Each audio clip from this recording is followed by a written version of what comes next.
dɔw bɛ mana kan fɔ de la an ka armée ma a bɛɛ tɛ kunnafonidila bɛɛ tɛ nka kunnafonidila dɔw bɛ tuma dɔ an yɛrɛ ka yɛlɛn an sɔn kan dɛ an yɛrɛ man ɲi caman n'i y'a sigi 100 sigi la an cakɛɲɔgɔnw 75 fɔ 78 o si man ɲi kalanko tɛ o Abdou ka k'i ka jamana fɛ o tɛ diplôme journaliste diplôme ko ye o o tɛ excellence ko ye o c'est à dire que mɔgɔw bɛ mun fɔ Salif bɛ mun fɔ a ka dɔnkili la i da ma gɛrɛ i yɛrɛ la i da ma don i la i bolo o kana k'i kalan i kana sɛbɛnni kɛ sɛbɛnni jugu min ni a bɛ jamana buruja i kana filmeli kɛ filmeli min b'a kɛ ka jamana buruja i kana kuma min b'a kɛ ka jamana lagosi kunnafonidila jugu jamana jugu ni kunnafoni dun ye marifakisɛ de ye n'a taara ka ban a banna o de la u b'a fɔ an ɲɛna k'a fɔ ko il faut faire la formation de a donna ta bɔra ten formation ko tɛ diplôme ko tɛ mɔgɔninfin fo i k'i yɛrɛ ladamu de fo k'i yɛrɛ dɔn ne bɛ sɔn nin ma ne bɛ nin kuma in fɔ nin ka ɲi ne ka jamana ma wa nin ma ɲi ne ka jamana ma n bɛ nin sɛbɛn wa nin ka ɲi wa ni nin fɔra sisan nin sɛbɛnnin n'a lakalila sisan a bɛ ɲugujugu la wuli a bɛ ɲagaɲaga la wuli i b'i yɛrɛ ɲininka o la fɔlɔ san'i ka sɛbɛnni kɛ n'i ye kunnafoni mɛn san'i k'a sɛbɛn i miiri fɔlɔ n'i ye kunnafoni mɛn san'i k'a fɔ i ka micro la i miiri fɔlɔ i b'a dɔn k'a fɔ kunnafoni ye marifakisɛ de ye n'a bɔra i da ka ban a bɛ tiɲɛni de kɛ o tuma an ka hinɛ Mali la an kunnafonidila jugu dɔw an ka hinɛ Mali la an ka makari Mali la an kana fɛn bɛɛ fɔ tout ne se dit pas tout ne on n'écrit pas tout ne s'écrit pas tiɲɛ tɛ fɛn bɛɛ tɛ sɛbɛn an k'an farati an k'an janto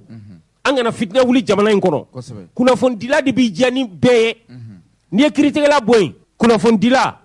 anw de jamana faamaw ye 4e pouvoir tɔn de ye tiɲɛ tɛ mais an ka se an da la dɛ an ka se an bolo la dɛ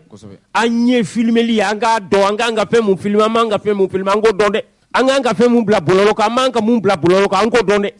an kana jamana in sɛgɛnna an bɛ Ala deli lafiya de la an bɛ ka lafiya dɔɔni dɔɔni kunnafonidila juguw bɛ ka kunnafoni juguw k'o ta k'o bila bɔlɔlɔw sanfɛ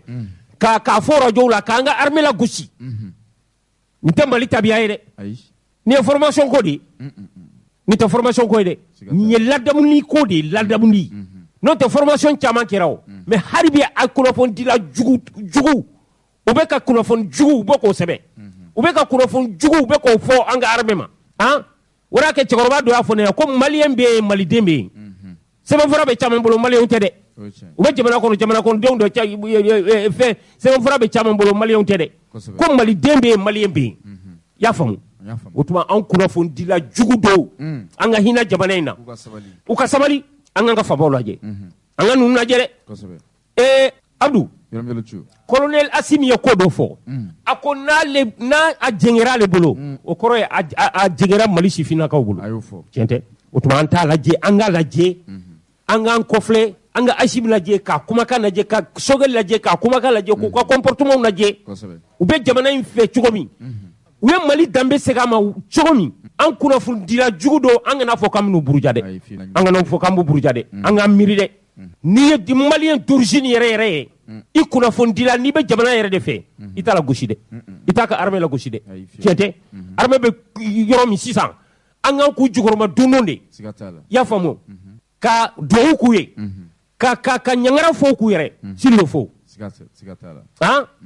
Ala ka hinɛ an ka denmisɛnninw na Ala ka yafa k'u ma Ala ka hinɛ o la Ala ka yafa k'u ma Ala ka se d'u ma Ala ka n'a to jamana ka ɲinɛ o kɔ Assimi dun y'a fɔ jamana tɛ ɲinɛ o kɔ u den minnu bɛ yen jamana tɛ ɲinɛ o kɔ u furumusow jamana tɛ ɲinɛ o kɔ Seydou Sow don Ala ka yafa u ma Ala ka yafa u ma jamana den bɛɛ lajɛlen ka dugawu kɛ Ala ka yafa ninnu ma ninnu ye silamɛ Sow de ninnu ye Seydou Sow de Ala ka yafa u ma Ala k'an faama ni ɲɔgɔn ma Ala ka se di armée ma Ala ka se di armée ma Ala ni Alakira kosɔn ani bi don b'a kosɔn ko faw ka na Mali kɔnɔ ni Mali kɔ ka faw ka na ko n'aw ma na n ka arajo tɛ kuma bi n'aw ma na n balimaw bi ye ntɛnɛn Abdou fɛn min ye an ye dɔgɔkun 1 ɲɔgɔn kɛ walima tile 10 yɛrɛ kosɛbɛ Bamakɔ tun bɛ fin kɔnɔ o ye kurantigi banbali ye kosɛbɛ nka kun tɛ di kuntigi kɔ ko garabali jenini an ye fɛn min mɛn ko falajɛ garabali ni yɛrɛ o jenina bagan dɔw sara mɔgɔw bolominɛw tiɲɛna o ko énergie ka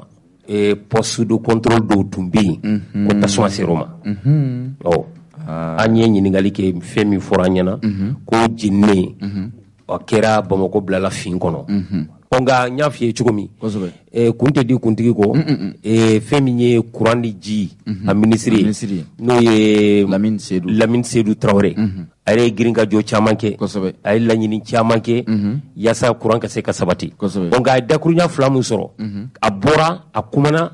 hakili la maaw ye faamuyali kɛ an ka ministre an k'a lamɛn a ye dakuruɲa 2 min fɔ ba ninnu courant de b'a la n'a courant magara adamaden na dɔrɔn a ni bɛ se ka to a da fɛ o de la a bɛ fɔ ko o ligne ninnu kɛrɛfɛ mɔgɔ kana gɛrɛ u la de 50 mètres tasuma ko min kɛra sisan nɔ n'u n'a ɲɔgɔnna ko gɛlɛn minnu kɛra jamana kɔnɔdenw ka courant ko bɛ gɛlɛya tasuma in kɛlen ka an ka courant fil ninnu minɛ énergie baarakɛlaw yan y'u fo yɔrɔ ye u wulila u ye samara don u ma sigi u ma jɔ su ni tile u ye baara kɛ walasa nin problème mun kɛlen filɛ nin ye sisan parce que nin ligne ninnu de bɛ bɔ ni électricité ye fɔ manantali ninnu na k'an ka jamana bɛɛ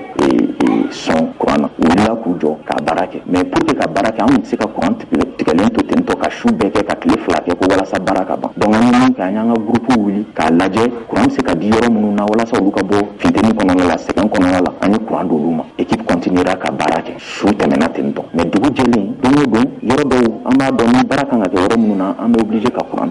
tigɛ ka baara kɛ o yɔrɔ ninnu na bon o kɔnɔna la an ye kunnafoni di jamana kɔnɔdenw ma ni yɔrɔ minnu courant bɛ tigɛ an b'a fɔ an bɛ kunnafoni di olu ma an bɛ sɛbɛnni kɛ ka mɔgɔw ka information di mɔgɔw ma n'i y'a jateminɛ tiɲɛni min kɛra tantɔ n'i ko k'i b'a baara kɛ heure normale la i bɛ se ka dɔgɔkun 2 kɛ walasa ka nin tiɲɛni suguya dilan baara in sera ka ban ka tile 4 tile 5 kɔnɔna la funteni daminɛna ka ban mais a tɔ bɛ gɛlɛya ka taga fɛ ka se mars ni avril ma n'o yɛrɛ bɛ bɛn ni sunkalo ye donc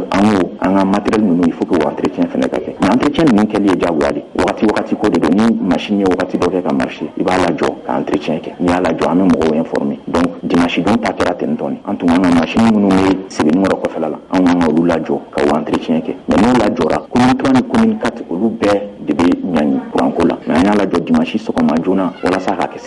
baara ka kɛ ka ban ka bɛn ni sufɛla ye baara bannen sufɛ fɛnɛ an kɛlen k'a fɔ k'an bɛ service di mɔgɔw ma an y'a jateminɛ k'a fɔ an ka baarakɛminɛ ninnu sɛgɛnnen don an y'a fɔ depuis salon a falenni daminɛna nka a ma ban parce que baara mun don tile kelen baara tɛ service ditɔ mɔgɔw ma an ye panne dɔw constaté équipe ye baara k'a kan fo ka se su kora ka se wagati dɔ ma mɔgɔw ye gɛlɛya sɔrɔ kuma in kun tɛ k'a fɔ ko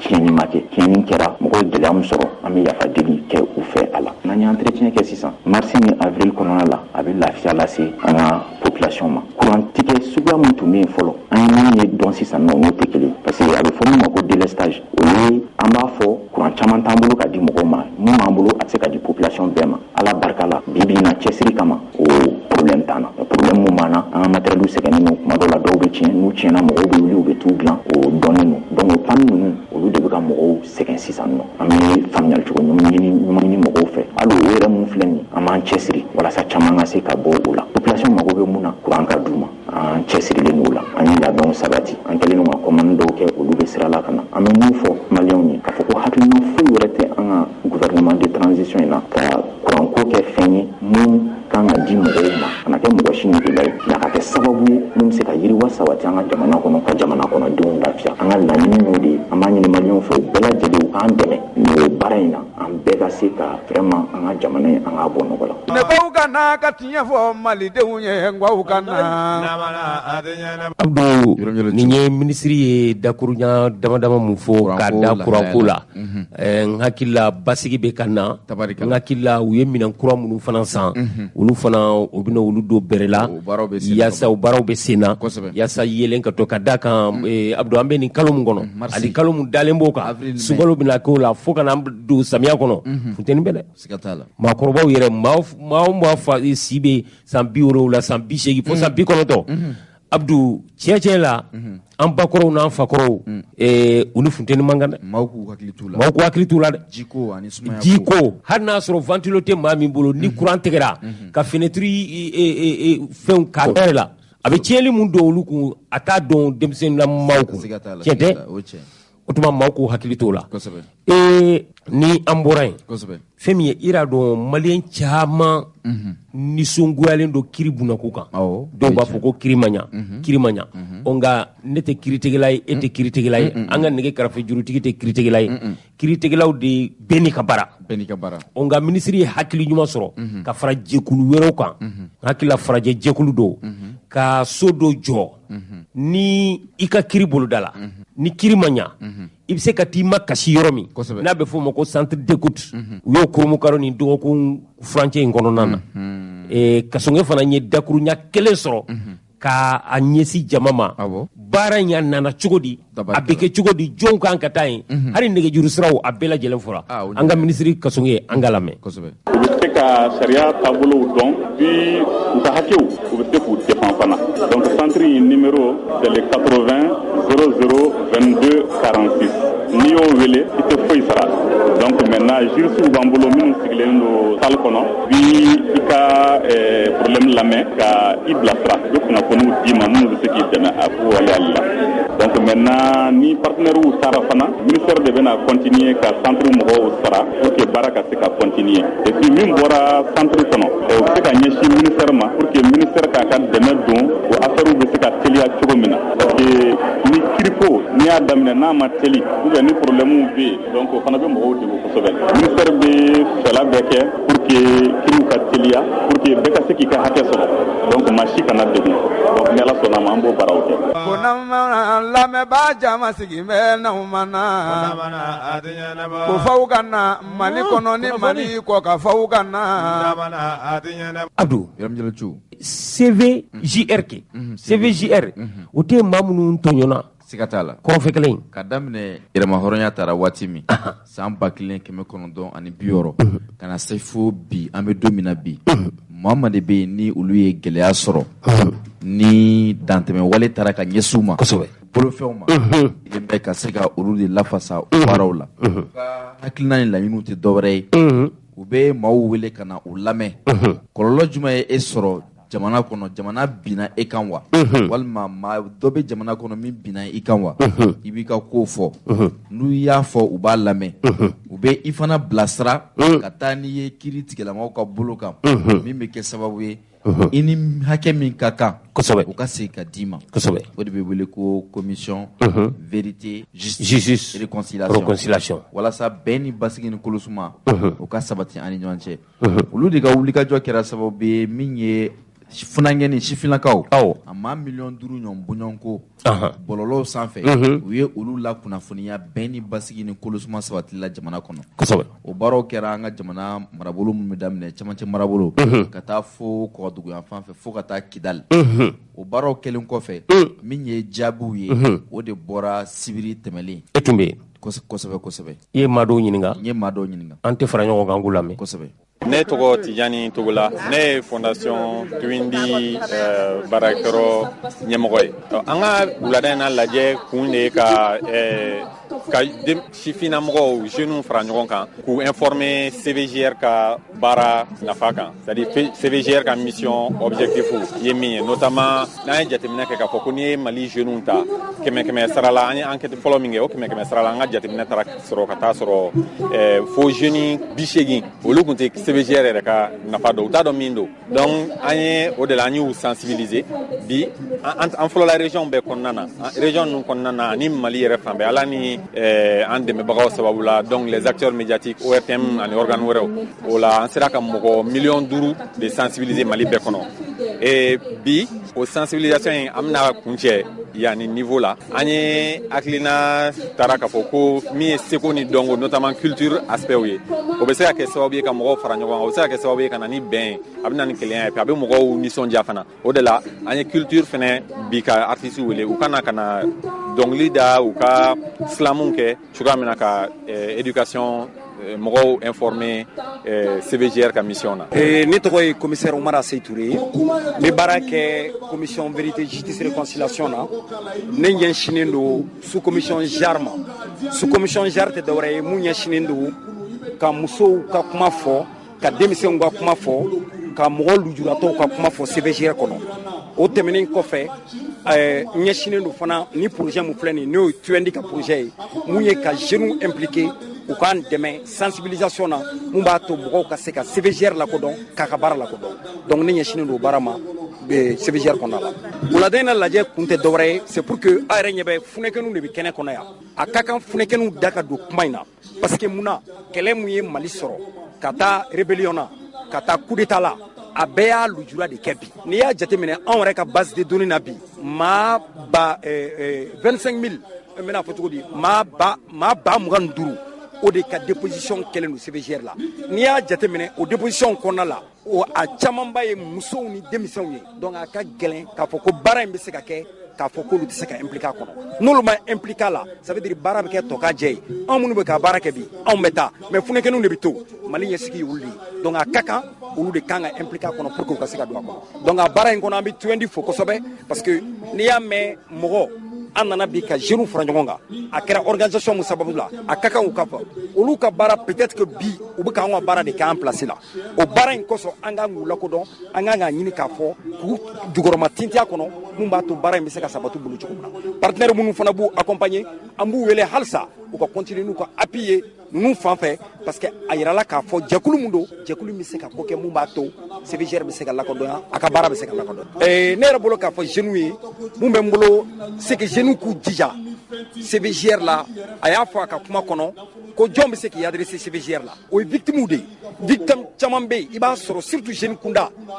a caman bɛ yen u bɛ dɛsɛ ka taa u ka kuma di CVGR ma munna u bɛ dɛsɛ parce que i b'a sɔrɔ lujura mun y'u sɔrɔ a mɔlɔya b'u la u k'a kuma fɔ ɲɔgɔn ye denmisɛnninw bɛ se ka bɛn o kuma la u bɛ se ka victimes sensibiliser davantage ka se ka taa donc an b'a ɲini jeunes fɛ u k'u impliquer davantage sensibilisation na mun b'a to mandat mun b'anw bolo u k'a dɔn k'a fɔ mɔgɔ mɔgɔ taara ka déposition kɛ réparation bɛ sen na o bɛ na kɛ centre kura wɛrɛ bɛ na créer CVGR kɔfɛ n'o ye centre de mémoire ye a ka kan denmisɛnninw jɔyɔrɔ ka bɔ a kɔnɔ u kan k'u intéresser a baara la parce que baara in y'olu de ta ye donc denmisɛnninw jɔyɔrɔba de b'u la a baara kɔnɔna la wala n b'a fɛ ka mun fɔ ko aw kana tiɲɛ k'a fɔ jamanadenw ɲɛ n'an ma na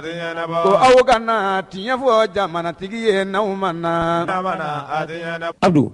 an ye a fɔ si bɛ kuma la n'a fɔbaga ye dɛ Kayi o don n'an y'a fɔ Ala ma mɛn Abdou mɔgɔ ka ni tulon da la siga t'a la Ala ka hinɛ IBK la Ala ka yafa ma a ka ministre nkalontigɛla don ko Mulayi Abubakar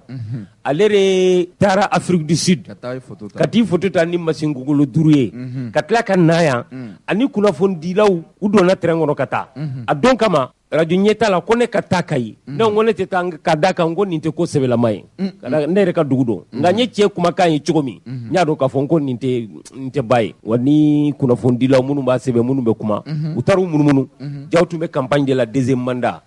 ka t'u yala ko terrain bɛ na Kita sisan terrain bɛ taa Kayi sisan terrain bɛ se Mayina sisan ko Mayina Otrani ko bɛ wuli ko Kayi Otrani ko fana bɛ wuli Fabi Kano ko le train va siffler à Kayi tout de suite Abdou ale ta ma bɔ ale bolen ko ye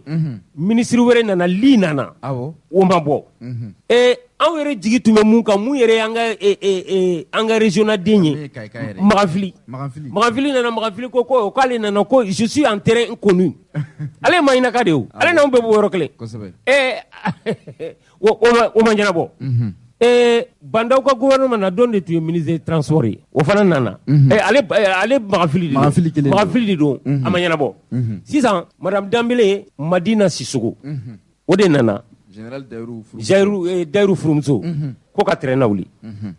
ale ma fisa ni tɔw ye an yɛrɛ bolo ale ka fisa ni tɔw ye ka da kan Abdou terrain kunkolo wulila ne yɛrɛ n bolo da kan ka tila ka don a kɔnɔ jumadenw y'a wele an taara terrain gare la Bamakɔ terrain gare yɛrɛ Bamakɔ terrain gare bɛ komi sisan i b'a fɔ ko la forêt de l'Amazonie million b'a kɔnɔ hali wɔɔrɔw bɛ sɔrɔ Bamakɔ gare kɔnɔ mais tout n ko i bɛ don tu dɔ kɔnɔ i ti foyi disi Bintu yiriw falenna yɛrɛ y'u cɛ ma Abdou nin ye kasiko de ye nka an kɔni sera yen nɛgɛ ɲɛ 10 waati nɛgɛ ɲɛ 11 tɛmɛnen miniti 50 ani 8 an ɲan bɛ terrain mankan na a bɛ ka bɔ Kulukɔrɔ sira la a bɛ ka bɔ atelier centre la Korofina ko pɛn anw yɛrɛ nisɔndiyara an jɔlen bɛ Sopafer société de patrimoine ferroviaire o ɲɛma Ibrahim Maïga a n'a ka adjoint Ouedraogo an bɛɛ tun bɛ yen ani chef de gare Birama Kulubali ani syndicalistes ani population bɔra k'i jɔ échangeur sanfɛ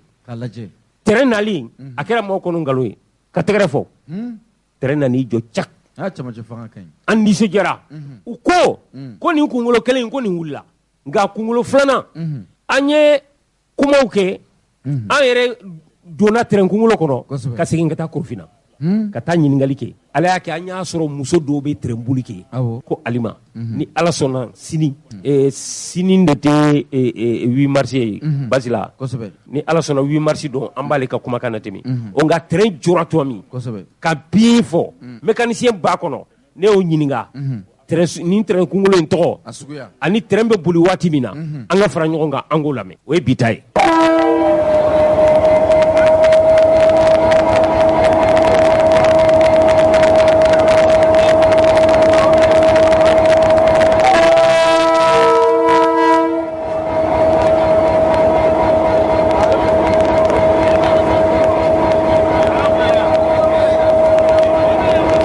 Ne tɔgɔ Sulemani Jakite. Ne bɛ transport la, moi je suis régulier. Depuis ne Alima ye don min na, a bɛ baara kɛ b'aw Kamalenkɔrɔ. Et puis a ka baara taabolo diyara ne ye parce que mouvement na civilisation ni mɔgɔ mɔgɔ b'a respecter. A ka ca Ala fɛ ni baarakɛɲɔgɔn bɛ ɲɔgɔn faamu. C'est quelqu'un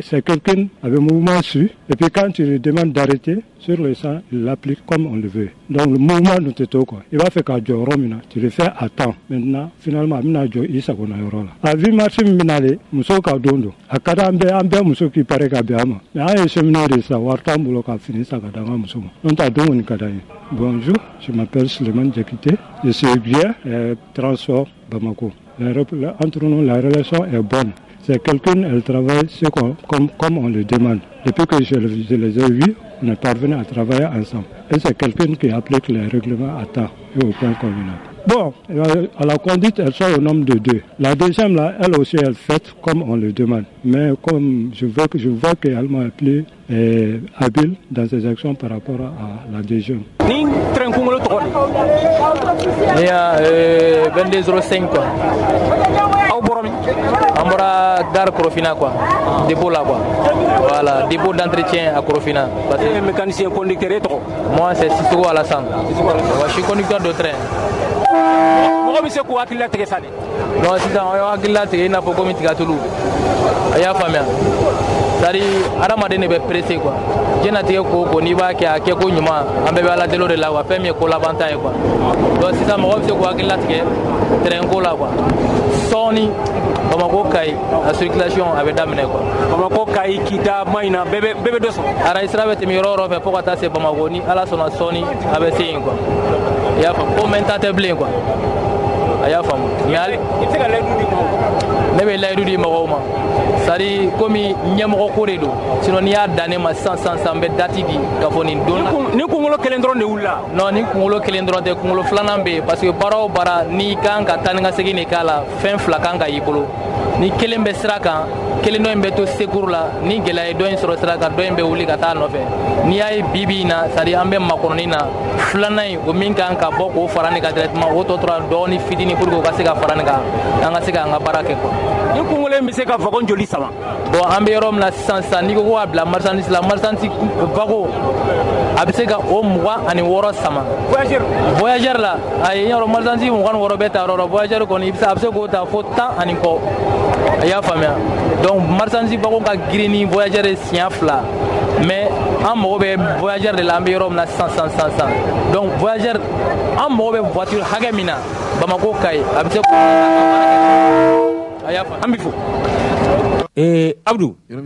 a jirala an na k'a fɔ ko fɛn min ye pɔnw ye ani rayi kuraw u bɛ ka da nka ni ko bɔra ko in na anw bɛ yan an bɛ taa kɛnɛ kan wa terrain voyageur fɔlɔfɔlɔ mun bɛ taa Kayi ni ala sɔnna ni ala m'a ka an ka jɔnya jɔ an na n b'a kɔnɔ n bɛ taa fo Kayi ko reportage kɛ ko n'o di ɲɛta lamɛnlikɛ jɛkulu ma. Ne ko ka na ka tiɲɛ fɔ malidenw ye n ko ka na ko k'aw ka na tiɲɛ k'a fɔ jamanadenw ye n'an ma na. Abdou yɛrɛ y'a dɔn ko an ka dɔn kibaru tɛmɛnen ninnu na an y'a fɔ ko denmisɛnw bɛɛ tɛ se ka don forobaciya la n'o ye fonction publique ye nka an ka denmisɛnnin dɔw taara cɛncɛn fuga la u bɛ ntanya dɔw taara kɔgɔji la nka dɔw fana y'a ŋaniya bakɔrɔninw ni fakɔrɔninw bɛ yan olu bɛ to yan nɛgɛjuru sira 2 minnu nana u ni olu ka se ka baara kɛ ɲɔgɔn fɛ nka ɲɔgɔn faamu baliya donna u ni ɲɔgɔn cɛ waati dɔ la f'u y'an ka denmisɛnnin ninnu dɔw minɛ k'u don bɛrɛ la k'u don kaso la nka o bɛɛ tɛmɛnen kɔ kalo 3 kalo 4 radio ɲɛta an ser'u ma ka ɲiningali kɛ ni ala jarabi ninnu tɛmɛnen kɔ ni waati na ni jɔnw de bɛ baara kɛ ɲɔgɔn fɛ wa kow bɛ taabolo jumɛn na an ye an ka kuma galamani tengo Musa Dumbuya n'ale ambassadeur ɲɛmaa ye a ye fɛn min fɔ an ka fara ɲɔgɔn kan an k'o lamɛn. Musa Dumbuya an b'i fo. Foli diyara n ye. A kɛra fama ye. Jalo a kɛra. I tuntunu na. Kosɛbɛ kosɛbɛ. An famana ka aw mankan mɛn. Kosɛbɛ a kɛra. Aw kɛlen bɛ ka mun de boloda sisan ni ko ninnu bɛɛ tɛmɛnen ko ninnu ye jurumu kafɛrw de ye ala k'aw kisi a ɲɔgɔn ma ambassadeur yɛrɛ tɔgɔ la aw bɛ yen wa. An bɛ yen nka i y'a fɔ cogoya min na an kun tununna ka da daruyaw kan parce que n'i ye jateminɛ kɛ tuma n'a min na ni opérateur téléphonique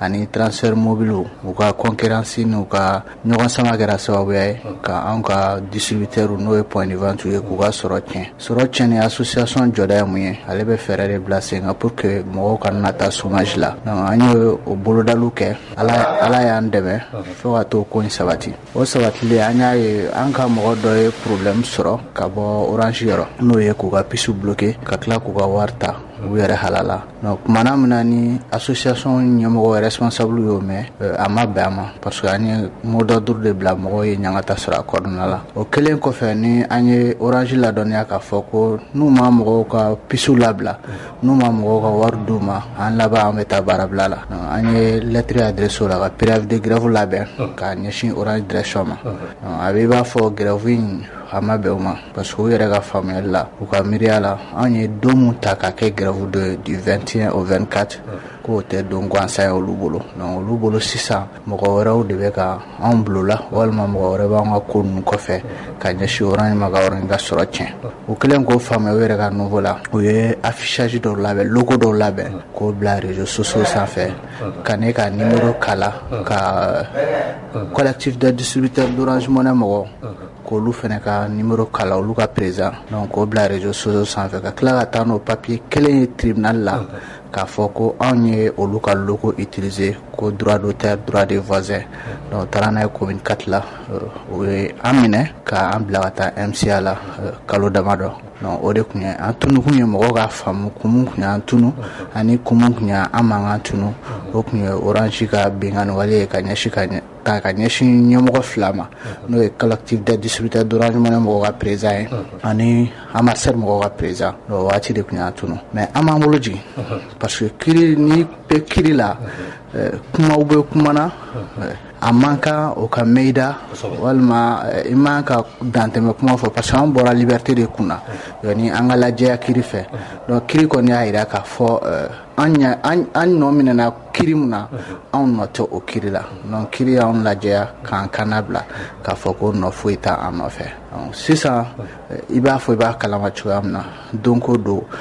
transfert mobile dɔ bɛ bɔ k'a fɔ ko ale de ka sɔngɔ ka di ni bɛɛ ta ye don ko don dɔ bɛ bɔ k'ale de ka sɔngɔ ka di ni bɛɛ ta ye mais mɔgɔw bɛ ka ɲinɛ fɛn kelen de kɔ maa minnu bɛ nin baara kɛ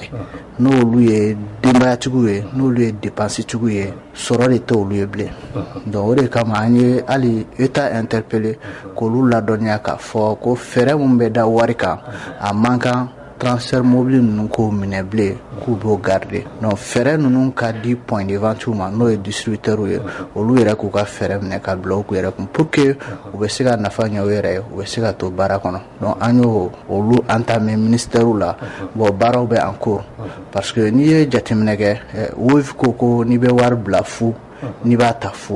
don n'a nataw la an ɲɛ b'a la dɔw nana 0,7 la dɔw bɛ 1% na dɔw bɛ 0,9 la mais nin bɛɛ bɛ ka kɛ point de vente de kan mun yɛrɛ bolo wari bɛ baara in na ka baara kɛ pour que ale bɛ se ka nafa sɔrɔ a tɛ ka fɛn sɔrɔ donc frais de service n'o ye CCPM cadre de concertation prestataire mobile money o bila kun ye ka employé sauvegarder n'o ye Orange Money kɛlaw ye n'o ye transfert mobile fasugu bɛɛ kɛbagaw ye mais k'a fɔ ko an minɛlen k'o de kɛra sababuya ye an y'an bolo jigin ou bien an découragera o tɛ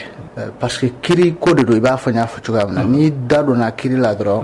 kuma dɔw be walima fɛn dɔw be kɛwale dɔw be a man ka e ka ye olu la o wagatiw de da an kun kelen don k'an sɔminɛ yaasa an kana taa jalaki wɛrɛ sɔrɔ tagalen ɲɛfɛ ka sɔrɔ an ka laɲini tɛ mun ye. Sisan aw ni jɔnw de bɛ baara la? Sisan ani Samamɔnɛ n'o ye Mali jeunesse yɛrɛ farala ɲɔgɔn kan transfert mobile minnu sigi sen kan an bɛ ka baara kɛ olu ka réseau sanfɛ an bɛ ka baara kɛ Sotelma Malitel n'a bɛ fɔ Move Africa Malitel an bɛ ka transfert d'argent kɛ olu ka sira fɛ. Pour le moment an ye ka jateminɛ mun ni lakɔlɔsili mun kɛ étranger 2 bɛ yan n'o ye Wave ye n'o ye Orange Mali ye. Bon olu de kelen don ka gɛlɛya ta k'an ka point de vente sɛgɛrɛ o de kama an bɛ ka autoritéw démarcher parce que tiɲɛ don anw ye association ye mais fanga tɛ anw na ka se yɔrɔ dɔ la yɔrɔ min bɛ se ka ninnu wajibiya ka don anw sagonada fɛ mais ni jamana ɲɛmɔgɔ n'o ye jamana marabagaw ye n'olu miirila na ka tasi anw na a dɔw la anw bɛ ka laɲini min kɛ pour que point de vente ka lafiya o bɛ sɔrɔ. Aw ni ninnu minnu bɛ baara la ɲɔgɔn fɛ Sama ani Move a ka fisa? Alhamdulillah transfert d'argent bɛɛ presque a daminɛna Orange Money la Malitel nana après Sama nana sisan Wave nana dɔw wɛrɛw nana olu taara i b'a fɔ wɔlɔfɔw ka wari i n'a fɔ Lemaniwoyi bon an ka aladeli tɛ u ka na ka taa mais an ka aladeli ninnu fɛn o fɛn bɛ na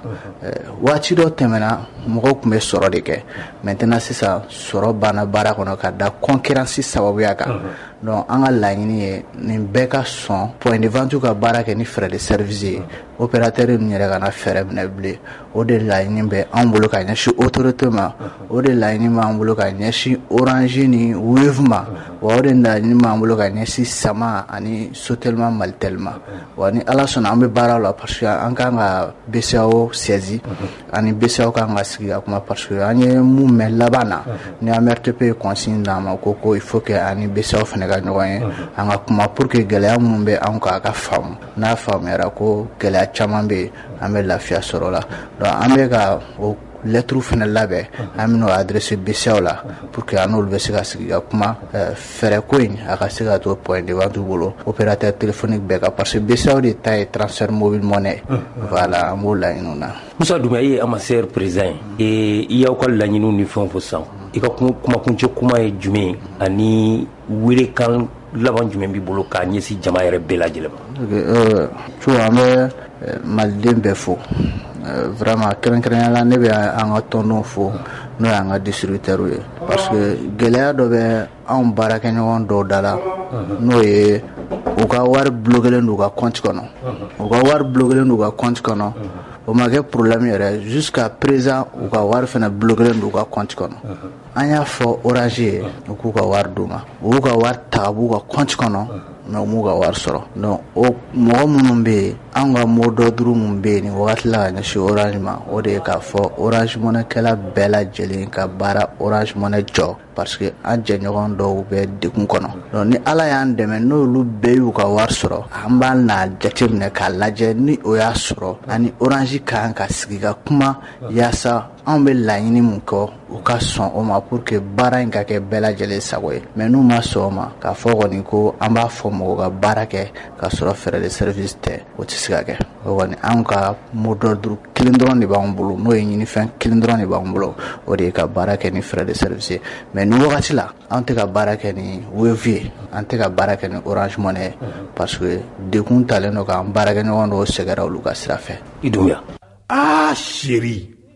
ya macaroni ka di dɛ. Ni macaroni lakika ye Pastaroma. Pastaroma ye alikama mugu gɛrɛgɛrɛ ye min bɛ dilan an yɛrɛ fɛ Mali la yan Kapal SA fɛ. Macaroni Pastaroma a ye ɲɛna cɛ ka ɲi wa a dundala ka di. Pastaroma a sugu ka ca yaasa bɛɛ ka ni dingɛ sugandi. Escargot, fusilli, spaghetti, vermicelle ani bayani a bɛ sɔrɔ butikiw, alimentation, supermarché, sugu Mali fan bɛɛ. N'aw mago b'a caman san ta la aw ka se Goloni na u jabala bala wala a bɛ weleli kɛ 20 21 65 30 20 21 65 30. Pastaroma a nandan ka di a naman kɛrɛfɛ tɛ. Awɔ Pastaroma nantan ka di a naman kɛrɛfɛ tɛ.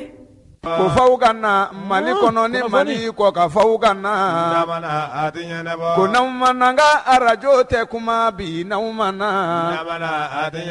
Abdou Yɛrɛmɛlɛsu agence de développement rural o ye jumɛn de ye régional hakɛto régional Yɛrɛmɛlɛsu o ye foroba cakɛbɔda de ye min bilala sen ka jamana ɲɛmaw fɛ a hakilina ni laɲiniw tɛ dɔwɛrɛ ye n'i y'an ka mara ta ka lajɛ marabolo n'u y'u cɛbɔ i n'a fɔ région cercle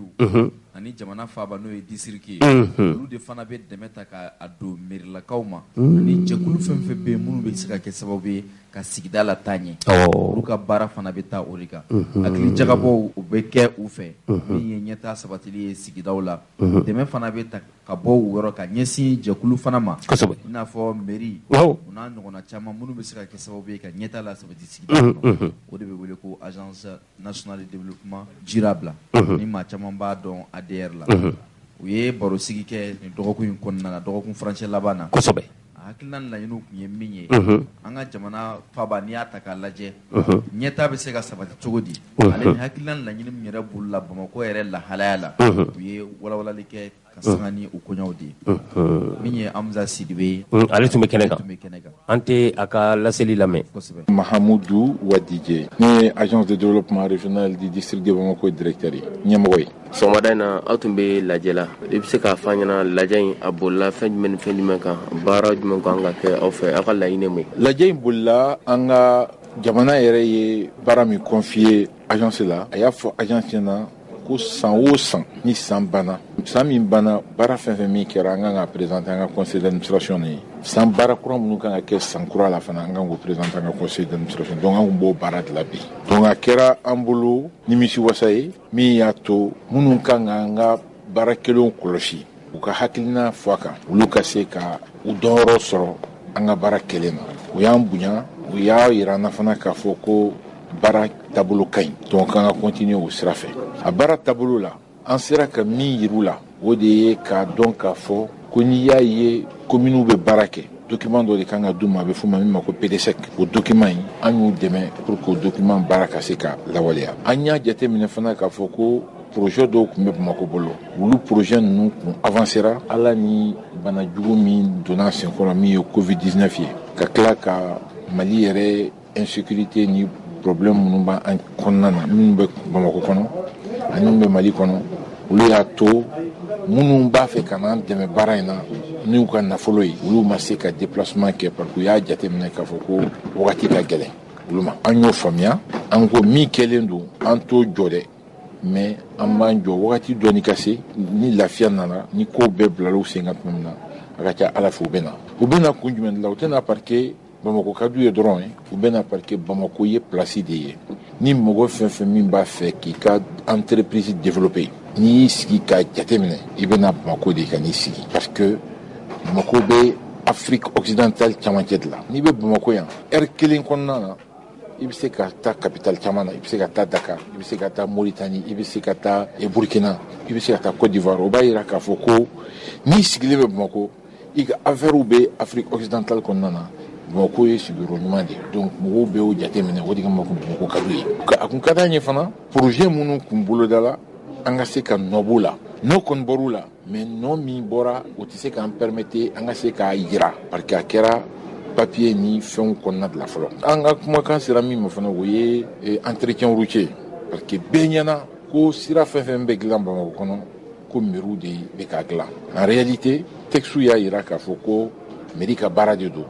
a wari kan ka di mairie de ma pour que mairie ka kɛ a kɔni bɛ fɔ mairie ɲɛna ko an ka nin wari hakɛ dɔw ɲinan sira la an y'a wajibu kan en tant que agence ka fɔ bon hali ni wari tɛ d'an ma sira minnu bɛ dilan mairie de kan ka choisir donc an bɛ taa commune na ani commune mɔgɔw bɛ bɔ ɲɔgɔn fɛ ka siraw bɛɛ lajɛ olu yɛrɛ b'a fɔ bon nin sira in de ka d'an ye nin sira in de ka d'an ye nin sira in de ka d'an ye an b'o don programme na an bɛ t'o di u ma ka f'u ɲɛna ko bon a ye nin sira an bɛnna nin de kan a ye nin dilan mais taalen ɲɛfɛ a kun ka ɲi ko mairie de tɔgɔ bɛ ka tiɲɛ a ko la mairie yɛrɛ ka se k'i occuper a sira dilanni na kun jumɛn de la parce que n'i y'a jateminɛ sira ninnu bɛ dilan wagati min na o t'a dilan wagati i b'a sɔrɔ ni samiya sera a 12 ma tuma min na o tuma de la siraw bɛ dilan o tɛ sira dilan wagati ye an kun ma de san wɛrɛ sira min kan ka dilan ɲinan de a fɛɛrɛw bɛɛ kan ka tigɛ n'o ma kɛ dɔrɔn o ye dɔ ka jɛ de ye. Donc o yɔrɔnin an y'an da don o yɔrɔ la, an ka kuma sera o ma. Donc an ka kuma sera fana musaka min dira an ma an ka se ka baara kɛ n'a ye. O musaka in min ye État yɛrɛ ye min d'a ma, État ka dilen u ye min fɔ an'u ye min d'a ma, dɔrɔmɛ 100 o dɔrɔmɛ 100 i b'a sɔrɔ dɔrɔmɛ 20 b'a jɛ. O ye fɛn ye min ye gɛlɛya don an ka baara la. Gɛlɛya filanan sɔrɔla min fɛ o de ye k'a fɔ ko an yɛrɛ ka partenaires minnu kun kan ka an dɛmɛ kɛlɛya in kɔnɔna na caman ma se ka an dɛmɛ. Mais o n'a ta o ta projet fila kɔni bɛ yen an sera k'o réaliser. O projet fila ninnu kelen bɛ k'a yira k'a fɔ ko Bamako environnement yɛrɛ a kan ka saniya. Pour que a ka saniya il faut k'i k'a dɔn problème bɛ Bamako kɔnɔna na. Problème bɛɛ dɔnnen don bi. Maintenant an bɛ ka plan dɔ de élaborer. Plan min bɛ se k'a to u bɛ se k'a fɔ Bamako kɔnɔna na à partir de maintenant i tɛ se ka nin kɛ. À partir de maintenant i bɛ se ka nin kɛ. N bɛ exemple fitinin dɔrɔn de ta. N'i ye Dakar jateminɛ mobili fɛn fɛn min si tɛmɛna san 5 kan i tɛ don Dakar dugu kɔnɔ. O kun ye parce que mobili kɔrɔ o bɛ kasara min lase a bɛ fiɲɛ min tiɲɛ o de ka ca ni a nafa ye. Donc a dun bɛ bɔ tubabuw fɛ yen parce que tubabuw b'u débarrasser la. Donc n'a nana an fɛ yen an b'a fɔ ko mobili b'an bolo en réalité mobili kɔni b'an bolo mais an bɛ ka tiɲɛni de don parce que an ka fiɲɛw bɛ tiɲɛ. Ni fiɲɛw dun tiɲɛna i b'a respirer n'i y'a respirer a bɛ t'i farisogo la a bɛ na ni tiɲɛni ye. Olu sugu n'an y'a jateminɛ k'a fɔ ko mobili tiɲɛni nɔ ka bon kosɛbɛ maires bɛ se ka décision ta k'a fɔ ko bon à partir de maintenant mobili bɛ se ka don Bamako kɔnɔ mais a tɛ se ka tɛmɛ nin hakɛ kan. Donc o yɔrɔnin o ye jateminɛw ye minnu bɛ ka labɛn o papier kɔnɔna na. Dɔw fana bɛ yen nɔ min t'o dɔrɔn ye i n'a fɔ mana minnu bɛ utiliser donc olu fana bɛ o jateminɛ o kɔnɔna na o ye projet fɔlɔ ye. Projet filanan n'i y'a jateminɛ mairie ka wari sɔrɔ bɛ sɔrɔ min na o ye vignette de ye. Mais san o san an b'a constater que mairie ka vignette bɛ yen mais vignette parallèle fana bɛ yen. O vignette parallèle bɛ sɔrɔ min fɛ parce que vignette tɛ se ka contrôler. Donc an ye baara dɔ boloda min bɛ se k'an permettre ni vignette kɔni bɛ i bolo vignette a ma se yɛrɛ a papier lama ka k'i bolo. Ni téléphone b'i bolo vignette ni i ka téléphone n'i ka vignette yira il suffit k'i ka téléphone an ka baarakɛminɛn d'a sanfɛ pour que k'a dɔn i ka vignette ye ɲuman ye ou bien ɲuman tɛ. O baara de bolodalen don a fɛ. A bɛna kɛ taalen ɲɛfɛ fana a bɛ na nɔrɔ motow la yɔrɔ dɔw la min ni moto yɛrɛ tɛmɛna a bɛ dɔn nin tigi vignette b'a la nin tigi vignette t'a la. O bɛ nafa fila de lase. D'abord wari min kan ka sɔrɔ vignette la o bɛ sɔrɔ. Filanan moto suɲɛba min fɛn min bɛ k'an fɛ o tɛ se ka kɛ. Parce qu'il suffit k'i ka moto ka suɲɛ i ka moto bɛ yɔrɔ yɔrɔ o y'a sɔrɔ i ka moto ni papier min b'i bolo olu kodelen don ɲɔgɔn na de telle sorte que ni i ka vignette b'i bolo i ko k'i ka moto suɲɛna i ka moto bɛ yɔrɔ min a bɛ se ka yira a bɛ fɔ a ma ko géolocalisation k'a dɔn moto in kɔni a bɛ Lafiyabugu a bɛ nin fan fɛ a moto in bɛ ka déplacer ou bien moto in jɔlen bɛ a tɛ ka bɔ a nɔ la. Donc petit à petit o bɛ se ka na ni nɔgɔya o baara a nafa bɛ an kan a nafa bɛ population kan a nafa filanan bɛ population kan o de ye mɔgɔw bɛ i bɛ tile kelen de ban ran na pour que i ka se ka na vignette dɔrɔn ta o tile kelen kɔnɔna na i ka baara bɛ tiɲɛ n'i kan ka taa dɔgɔtɔrɔso la i tɛ se ka taa n'i kan ka taa école la f'i ko o chômer alors que bi diɲɛlatigɛ tɛmɛn'o wagati o yɔrɔ kan normalement an ka vignette kura min n'a baara sera ka sira sɔrɔ i b'i to i ka téléphone kɔnɔ i b'i ka vignette san i b'a wari bila ka taa Orange Money fɛ i ka vignette reçu bɛ na i ka téléphone na k'a yira ko i ka vignette b'i bolo n'a y'i diya i bɛ tila ka na a papier lama minɛ mais a b'i ka téléphone kɔnɔ a n'a kɔdu i mana taa yɔrɔ o yɔrɔ i b'a yira i bɛ tɛmɛ. Donc o ye baara filanan ye. Baara minnu don n'i y'a jateminɛ hakilila baara b'a la kosɛbɛ n'o hakilila baara ninnu o de y'a to a projet ninnu bɛ tan ta parce que i tɛ se k'a kɛ ka erreur sɔrɔ a kɔnɔna na. Nin baara in na aw yɛrɛ ye nimisiwasa sɔrɔ ani wele ka laban jumɛn b'aw bolo k'a lase jamanadenw bɛɛ ma. An kɔni ye nimisiwasa sɔrɔ parce que nimisiwasa fɔlɔ ni mɔgɔ minnu bɛ baara kɛ ɲɔgɔn fɛ n'u y'i ka baara ɲumanya dɔ ye u y'i féliciter u y'a yira k'a fɔ k'i ka baara ɲɛna o ye nimisiwasa belebeleba ye parce que an sigikun ye ka se ka population de nafa. Welewelekan min b'a fɛ k'a fɔ bɛɛ b'a kalama k'a fɔ ko jamana bɛ gɛlɛya la mais jamana mana kɛ gɛlɛya la cogo cogo an kan ka an kɔfilɛ k'an kɛrɛfɛlaw filɛ k'a dɔn tɔw y'a kɛ cogo jumɛn pour que a ka ɲɛ u bolo munna an ta tɛ ka ɲɛ an bolo parce que bi bi in na an ye agence ye cogo min na an ɲɔgɔnna bɛ dugu tɔw la n'an taara Dakar n'an taara Abidjan n'an y'u ka dugu ta cogo ye tiɲɛ yɛrɛ la an dusukun bɛ kami kami a bɛ kami kami mun na parce que an y'a jateminɛ k'a fɔ c'est pas parce que u bɛ fɛn dɔ ka tɛmɛ an kan c'est pas parce que fɛɛrɛ b'u bolo ka tɛmɛ an kan mais olu u bɛnnen de don bɛɛ b'i ka baara kɛ ministère de l'environnement b'a ka baara kɛ, éducation b'a ka baara kɛ, santé b'a ka baara kɛ, mairie fana b'u ka baara kɛ, mais Mali dɔrɔn de la i b'a ye dɔw bɛ mɔgɔ ka baara kɛ min t'a ka baara ye. A bɛ baara kɛ tuma min na a tɛ ne yɛrɛ ɲininka k'i ɲininka k'a fɔ est ce que n kan ka nin baara kɛ e ko mun bɛɛ b'a k'i kun fɛ wari bɛ tiɲɛ a nafa tɛ ye. Donc vraiment ni hakilina kɔni b'a fɛ an kun ye service kura ye an b'a ɲini État fɛ État ka condition créer pour que bɛɛ ka se k'i ka baara kɛ. État k'a dɔn fana k'a fɔ ko an service minnu créera a fɔra an ɲɛna ko an kan ka collectivités de dɛmɛ pour que an ka se ka collectivités dɛmɛ collectivités yɛrɛ kan ka dɛmɛ fɔlɔ olu yɛrɛ fɛ yen dɛmɛ tɔ ka jɛ don. Donc il faut que solution ka sɔrɔ la aw fana bɛ aw ka cɛsiri min na ala k'aw dɛmɛ aw ka cɛsiri la mais aw k'a dɔn k'a fɔ ko an ka service fana b'aw ka disposition na tuma o tuma ni information b'aw bolo aw yɛrɛ bɛ minnu lamɛn dugu kɔnɔ nin bɛ ka kɛ tan tɔ nin bɛ ka kɛ tan tɔ n'aw gɛrɛla an na a y'a fɔ an na peut-être que an fana bɛ se ka aw dɛmɛ ou bien an bɛ se k'an yɛrɛ dɛmɛ ka kuma lase a kan ka se yɔrɔ min na pour que a baara ka se ka kɛ an kana ko bɛɛ kɛ critique ye an k'a kɛ fana k'a fɔ ko faso in y'an bɛɛ de ta ye an bɛɛ de jɔyɔrɔ bɛ a jɔliko la. Ne fana b'o fɔ. Ko faw ka na Mali kɔnɔ ni Mali kɔ ka faw ka na ko n'aw ma na n ka arajo tɛ kuma bi n'aw ma na.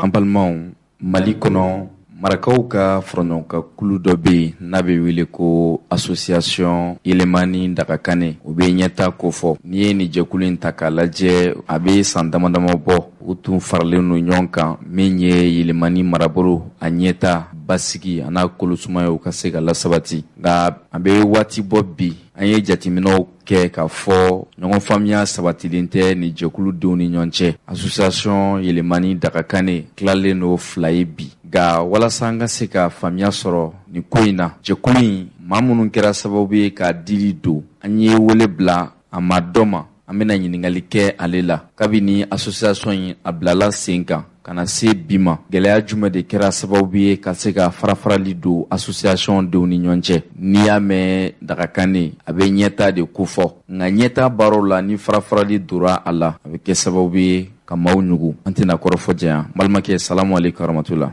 Walaikum salam warahmatullahi wabarakatuh. I tɔgɔ ni jamu fɔ an lamɛnbaaw ye ani jɔyɔrɔ. Ne tɔgɔ ye Daman Kɔnte association ba in président fɔlɔfɔlɔ ye Bamako yan depuis création na fo ka taa bila 2018 la n tun démissionna ka bɔ a la mais assemblée générale mun kɛra 2021 u ye n ta tuguni ka n kɛ 3e vice président. Ayiwa an bɛ fɛ ka min dɔn aw ka association in ni faraɲɔgɔnkan kulu don a bilala sen kan san jumɛn. L'association créera en décembre 2014. Depuis 2014, décembre 2014, à Bessinkan. A ye sɛbɛnfura sɔrɔ waati jumɛn min b'aw lakodɔn k'a fɔ ko association in aw de y'a tigi ye. A récépissé fɔlɔ bɔra décembre 2014 par le gouvernement du district de Bamako. Tabarikala. Ayiwa association in a bilalen kɔ sen kan an bɛ fɛ ka dɔn lamɛnbaaw fana mako b'a la. Aw ka baaraw ani laɲini tun ye mun de ye. Association yɛrɛ sigi kun ba yɛrɛ ye ɲɛta de ye comme marakakan na b'a fɔ ko Dagakane le développement. Parce que an y'a ye marakaw an ka yɔrɔ kalan ma sabati kosɛbɛ an ka action ba fɔlɔfɔlɔ yɛrɛ tun kɛra jumɛn ka centre de formation belebeleba dɔ jɔ Yɛlɛmani centre de formation professionnelle écoledenw bɛ ka kalan kɛ n'u bɔra san 2 kalan san 3 kalan centre in duguma atelier bɛ bila yen n'u bɔra kalan n'u jiginna u bɛ don atelier kɔnɔ u bɛ pratique kɛ ni mun fɔra kiti bɛ ta ka d'i ma i bɛ yɛrɛ ta o bɛ caman bɔ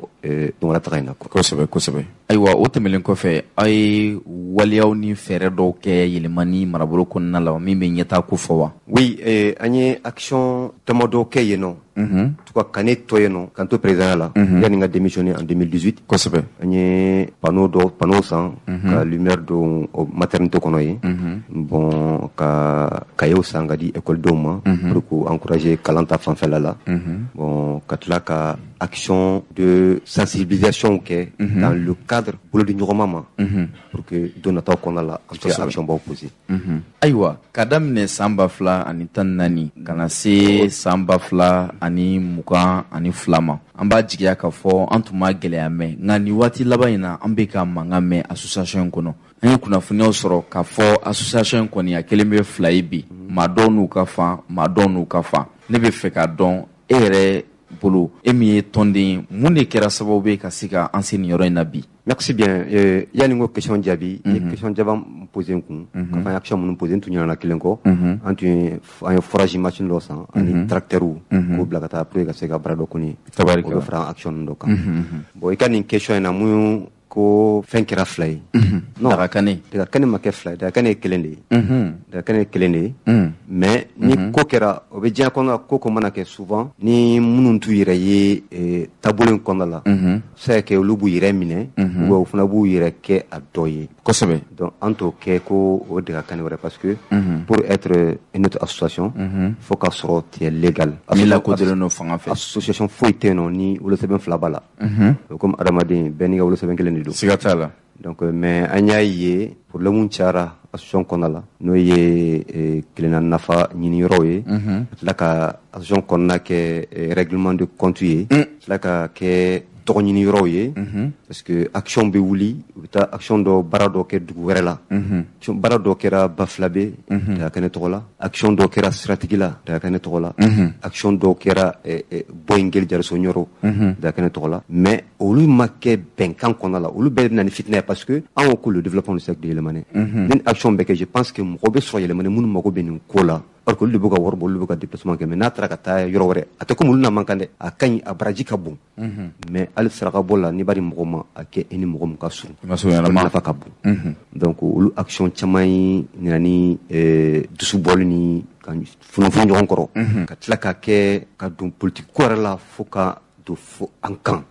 na ni gɛlɛyaba ye gɛlɛyaba ye an yɛrɛ filɛ mankan mun yɛrɛ kɔnɔ bi na n bɛ se k'a fɔ o politique ko yɛrɛ de y'o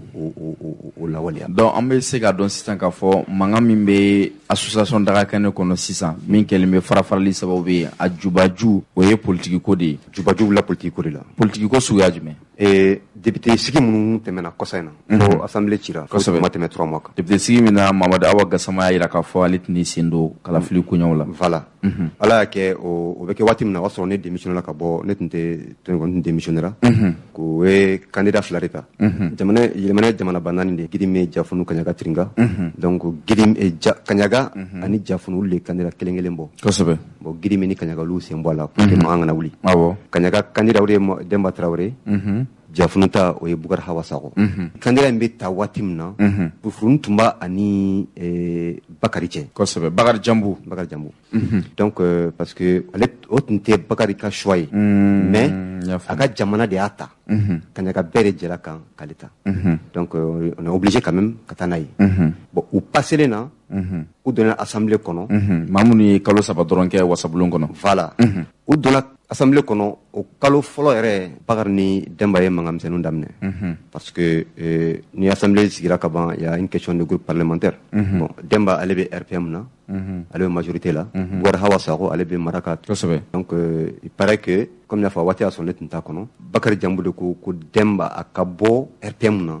a ka taa yɛlɛma la Musa Mara ka tɔn na voilà parce que Musa Mara tun bɛ fɛ ka groupe parlementaire de sigi donc Bakari Jambu tun b'a fɛ Demba ka bɔ parlementaire majorité kɔnɔ RPM na ka tugu yɛlɛma kɔ mun nɔfɛ bon a tɛna kɛ nafolo ko ye parce que a yɛrɛ ka kuma dɔw bɔra parce que i b'a dɔn ni ko mɛnna kuma la ani dɔ tun bɛ kuma la parce que le fait que ne ma se ka ɲɔgɔn faamu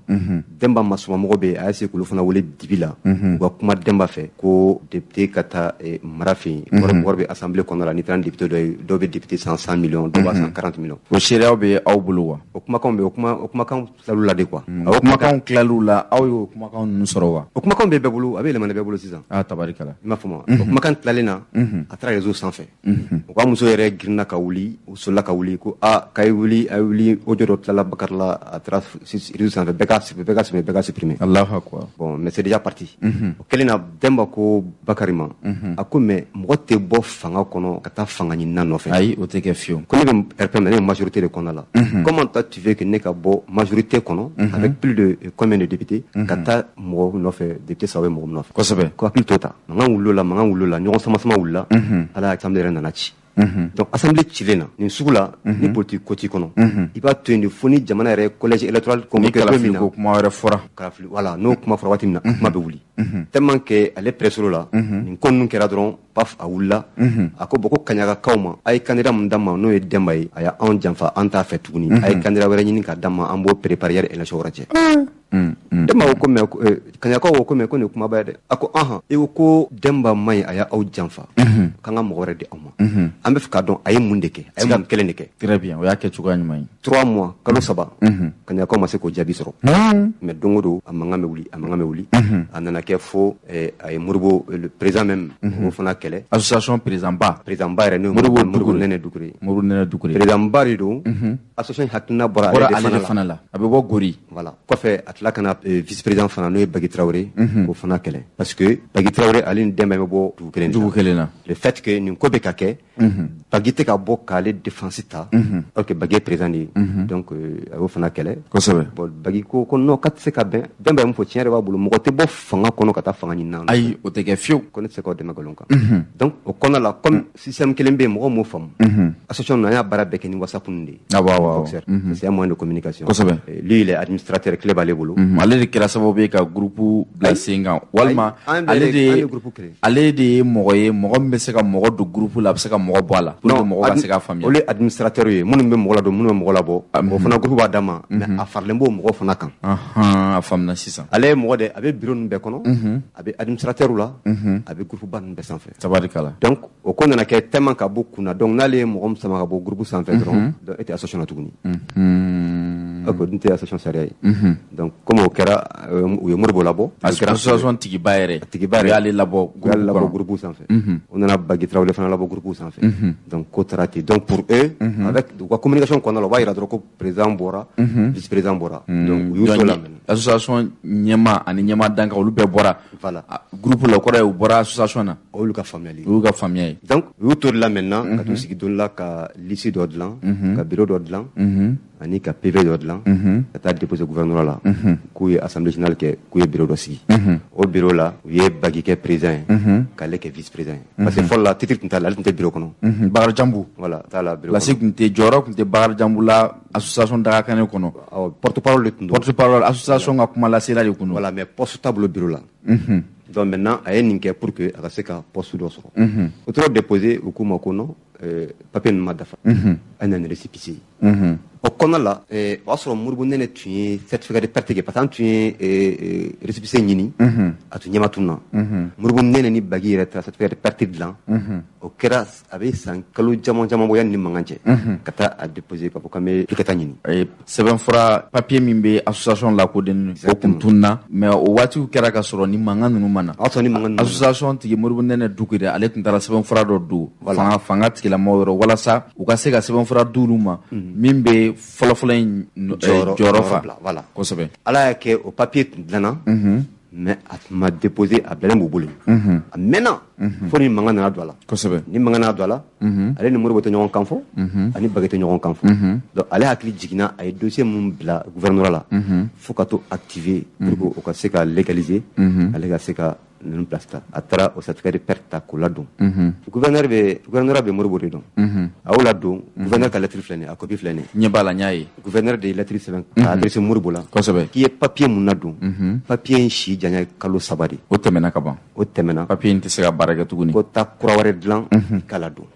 Moribo ma lettre nin ye a cɛ Moribo ma mais ale ma taa a t'a dɔn ko lettre yɛrɛ bɛ yen mais puisque ale de lettre in dilan a taara bila n'o ye Bakari ye a taara Moribo ka photocopie carte photocopie a y'o ta a taara certificat de perte kura dilan 5e na yan Bamakɔ 5e na yan ka t'o déposer t'o déposer o y'a sɔrɔ nin ko manigasi ninnu bɛ ka kɛ a nana santi k'a fɔ ko ninnu bɛ ko dɔ la gouvernement kɔnɔna la Moribo n'a ka mɔgɔw wulila ni Bagui ninnu ka se ka taa enquête kɛ o y'a sɔrɔ nin bɛ sen na traitement Moribo ye lettre sɛbɛn ka ɲɛsin gouvernement ma o y'a sɔrɔ a tun y'a sɛbɛn ko n tun ye an ka original tun y'a fɛngɛ a ɲɛma tunna mais original filɛ nin ye a yera comme ye nin lettre min fana bila n tun m'a ye de sinon a jaabi tɛ m'o kɔnɔ o yɔrɔ la a dɔnna k'a fɔ manigance dɔ bɛ yen donc avocat ye lettre sɛbɛn ka ci gouverneur ma k'a jira k'a fɔ ko nin bɛ yen o continue manœuvre la o y'a sɔrɔ dossier in donna processus la nin bɛ kɛ don min na o y'a sɔrɔ dossier mɔna ka ban fo ka duplicata bɔ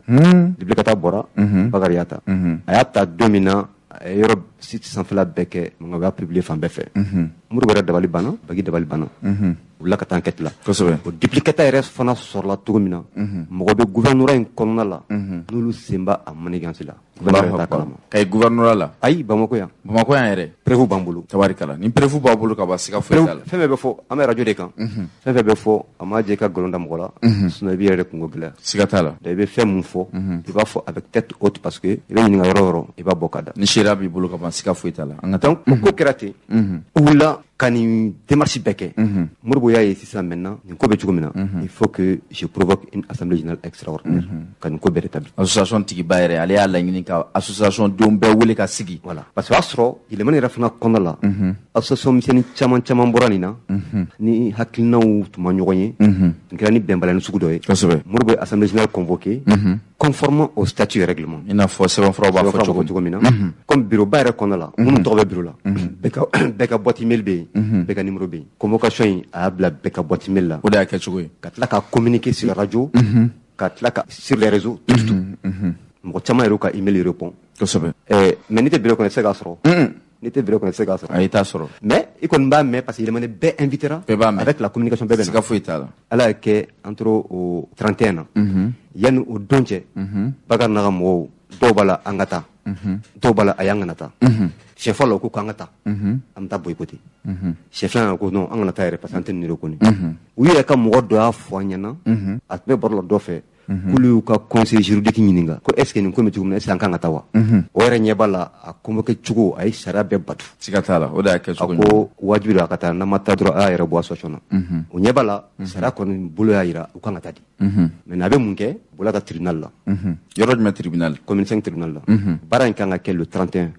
le 29 a taara tribunal la ta jugement référé dɔ kɛ ko jugement kɛ ka tila k'o jaabi bɔ fɔ k'u bɛ t'o notifier Modibo ye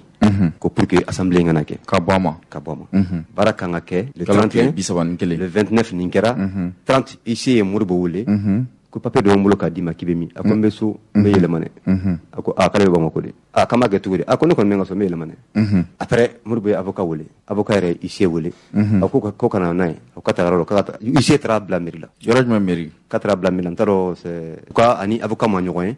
a y'a bila yɔrɔ dɔ kɔnɔna après l'avocat il a reçu après le 31 a ye fɛngɛ in sɔrɔ avocat ye appel kɛ direct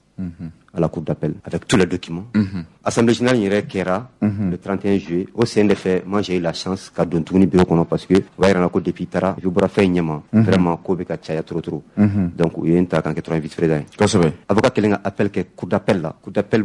réagira kan. O gɔrɔsi filɛ nin ye. Kosɛbɛ ɲɛ b'a la. C'est écrit noir sur blanc ko Bakari kana baara kɛ ni Dagaka ni tɔgɔ ye. Tɔgɔ ye tuguni. Parce que qualité t'a la. Awɔ. Et puis a kana action foyi poser ni Dagaka ni tɔgɔ ye. Kana trouble foyi kɛ. N'a ye o fɛn fɛn kɛ ka tila k'a yira tuguni ko assemblée a kana u kana assemblée générale foyi kɛ mais nin papier bɔra a notifiera u ye an ye nin gɔrɔsi in notifier gouvernorat la Bamako yan par voie d'huissier k'a notifier Yɛlɛmani procureur la par voie d'huissier k'a notifier CB la k'a notifier préfet la tabarikala nin bɛ gouvernorat la déjà avec tout ça olu y'u ka assemblée générale kɛ donc u ye nin sɔsɔ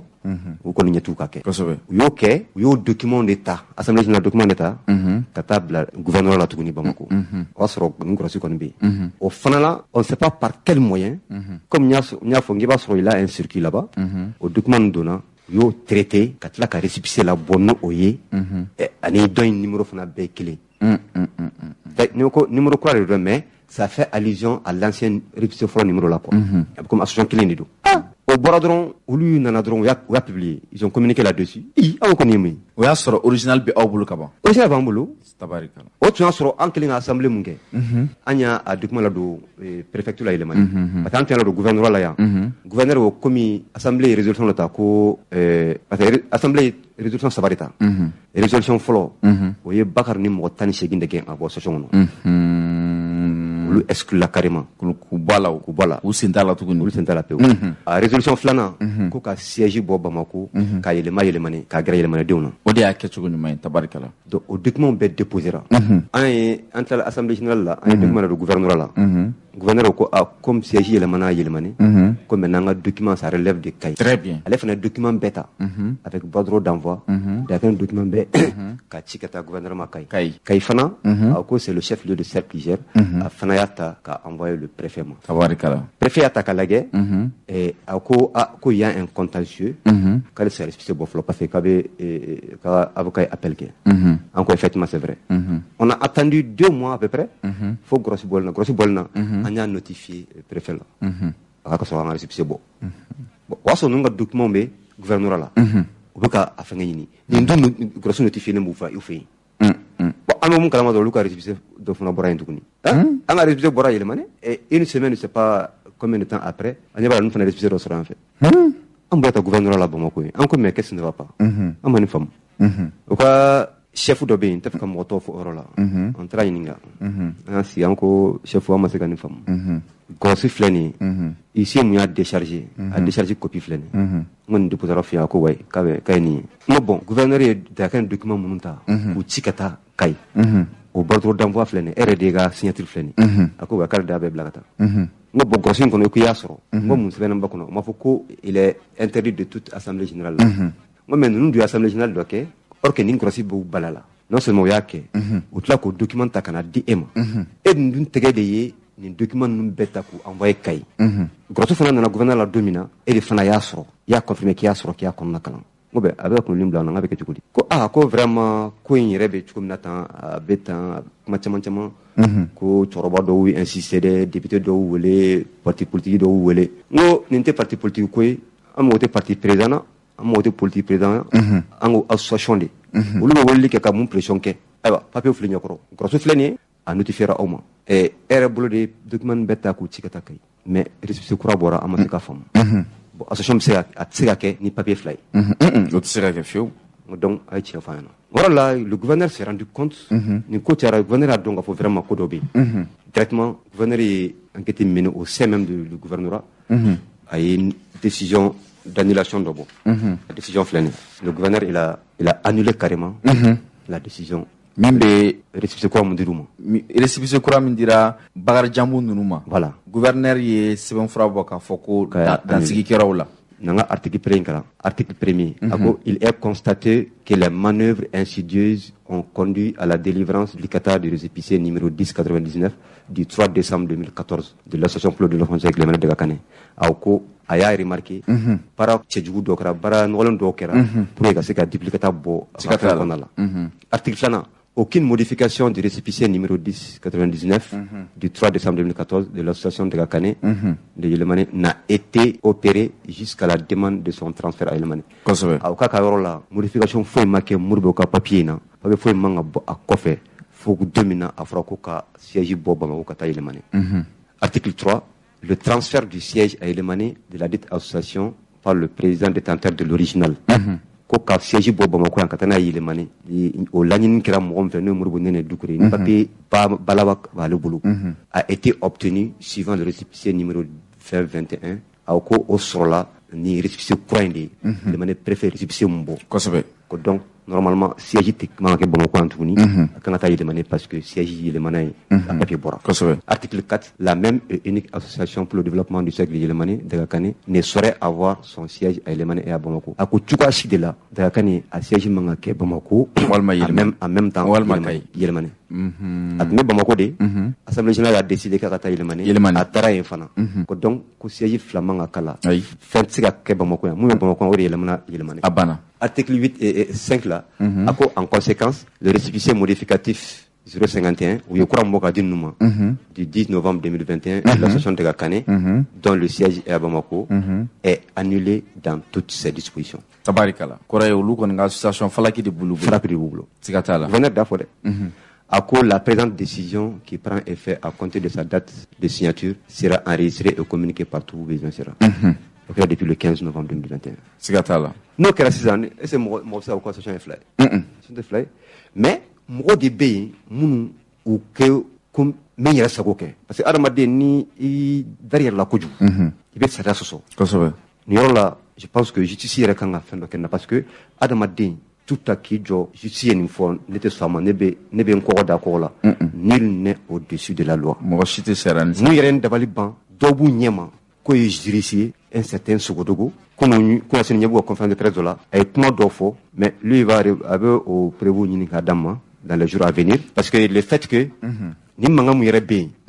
aka kuma nante arega kuma konal akuma bambulu ali da kuma ali da tusma wuli chukodi ako ni anga assemblée générale banena ko ka mo on kilinga ni assemblée ke yano ko mo serama en tant que juriste ko beaucoup amefka association croix de créer pour ka janingo lui en tant que conseiller juridique ali le kuma non mo se ki nindi barak association ma ki ga segen beke asira na fa boroma ko betla ko tuy ka wula no fe ale fitna wuli aywa sana ngata yoroda komi kuma sera kunche yoroma ka ba ambi fe ka don sisan anye kuna funya soro ka fo bakar jambu ko fintigla kaw abu bulu ku yamne mune nanani amne li sababu merci ni jara ko jugu parce que ni yoro ndebe ka mo chama fenge parce que ni manga yere akuma chulu bana parce que mali be romna bibina mali mo teni sila sigatala ambe kan an tege di nyoma kan ni colonel Duri de demain transition de demain kam mali bonin kele akono ko sebe mais ni mangam senu nafa futala c'est pourquoi ne ba kuma famala de bena quoi parce que ni kan de ba wareke mali rek kam muntini quoi mais hélas na kala ka ban amanda dola de si to amunu ba ko kono jagwara nganta do anganta fu ni hakli bala wati dola uye ici uta kata yele mane kata barakile munu kera ko ko recensé nere tumbola etumbola mfla ka Sogodogo mun fo sisan ngo wa conseil juridique kuna da magoro kumala ale ko ye 3 milliards de barake ni association de kane a kesu kono million tan barate yele mane mu mabe association tola folo Allahu akbar ne de ba fina content de cause ne de président folo mais mun kera beba do yele mane ko ni marakaw am tungare la ite yele mane dugusi ni te château d'eau sur Rome ati maternité donc o bara bambula mena sigatala mena fara ko bi kambe jama kono ala yake anduna jakul do kono beba kono ambe nyogon kanfo ni wulla ka journaliste ka ta o dugu barakelen dota ko yi barakene ka barakeno bara eso kelen o te kelen voilà sigatala problème bien ni donc wuli ka ta barakel iba soro donc ka warbo o barakelen na ka soro te daga kan refe siga foitala o chanyere mais preuve kelen dima comme il est ma à 5 ans donc on est chance sur kata il mane ay papier mun sebe ku ye bara mun nge ndaro fo 2000 et quelque ni tara adugo dugula a bara kilo kili ni tara o dugula kanyin ngalike ni e ma se ka mo duru mo tan soro mo ba fo ko no da kan barate duni duwa baradi ni nana be nyinga bo o action clean répétera o dungo koje aflo mangane ko na tan parce que almaden ni ko demsini me tege bo dinga kono na ko tege tala ko mangul le bale batu fenkele be marakala o yanga défaut de maraka fe bibina mo be wuli par exemple ebe nyata labi na sorot ma be ere wuli ka nyata directeur doya ki prépare kuna maraka bo ko ne chefarien ou bien ka jelamu ou bien procureur fama e ka doya ko be ki prépare kuna maraka bo ko ti ne chefarien donc to ki ko wuli noy quoi au fin retranay parce que ni papier depuis ko je maternité jora ko je hôpital jora akateni samu gay ko je kawda jo o so da kan mano mais maternité nta kono mais conflit bado tumbe ko je bado tumbe amena abe samu gambo o tin dut la flay mais ala ke ko sayna o mangay fanga dokora ko sabe fo dimsunu tiga di nyoma tabarikala dugla don du tiga fra nyoma kan ka maternité njo hôpital kono la maintenant inauguration dun comme bakar ni dugutigi ngadi ale da fika don choko soro parce que akada le dro akado manga jamala quoi akada le tout ta o kale filmer jama ba ko fe quoi o de ale ka plaisir quoi o da ka passion dugutigi invitation chama akwa kana anyi ni crossinta ka issue la wuli bamako ka notifier dugutigi la ango dugutigi ma e be ka fam gamay de parce que mumbe kata sara bali akakede ni yake bini ga duguti de ibna manga wuli de bon ma soro kamne parce que bakari faka katadi parce que wuti gari nyoma fakata ko sobe wi kar flade nyinia pour ko fadum sunna no kata bena bare et ni notifiera duguti la a notifiera procureur la a notifiera CB la sigatala ulu ba do mum ba kono amanga yekene kam voilà parce que sharia jamana sharia du fo aliti sharia ni sanche voilà bo atla kata yomna o be ka rodo interpréter ko bakar ko hôpital kana dayele ko baro ko maternité kana dayele non amofo adamari ni juge zona jorora afoko atlo ka jam mais ay action do poser mumbo o kumaira mo action ni cérémonie beket dugo dugula ni autorité invité ni préfet invité ni chef de service be invité préfet de cercle président comme gouverneur de région président tout comme no invité kene munga no lu sera kene kan ka bandron abi cérémonie damne do o bonyare kamay mais préfet n'a qu'à délégation benana autorité benana kene kan usikira ka mais plus de 30 minutes moi son bara damne ko bara no ko no ko fo bakar kanadi also bakar kelemi ki jo ar proko fra be ka jama ma kono parce que be fe jama de ka franjonga le fait que jama be kana keleni fallait fo jama ka chaya folo ale ka soro kono donc wole na mena on a soro préfet na ka mon autorité civile plus de 35 minutes usigileme en allant ko fe tukuni fana avec duka joroba fu mo be ka ginku ba fu do be ngina très préféré 5 ans bonya be mi donc préfet yaye vraiment ma bonya son ko kono un citoyen lambda c'est kana ko autorité qui suit quoi les makon surtout que préfet ba donc prête ni papier ndira lema ni papier be préfet bo korole sigatala ni papier e bal femne e be ko kuma ke depuis na kan obe eda et de ni préfet masega bala masega damne préfet nyana préfet président lo ko raba le bulu kake wala si plus de 30 minutes ko fe kana donc abe interpréter ka fo yaketande bo sobe donc yo bara de ke atara ko je ke fem banena ya interpellé gendarmerie là ya bla garde à vue là bon moi a tout maro ya tukuni et bla garde à vue là wato foni shukrobara 22h 22h30 wa bla ka ta shiso ni dugu jara bena be kon bado buzu kona la ni 20h sera ka ba shoro ma du ka be beda donc ramom nu siglemba de la gendarmerie dala nous à la bla vers 22h30 23h ka ta shiso u be wulni manganda klaxon ni mangani fenge ko ta fo akarola ka du traverser jago be wuli ko boss pola obligé à des heures pareilles donc otala nasira yana ka dafana mangambe bon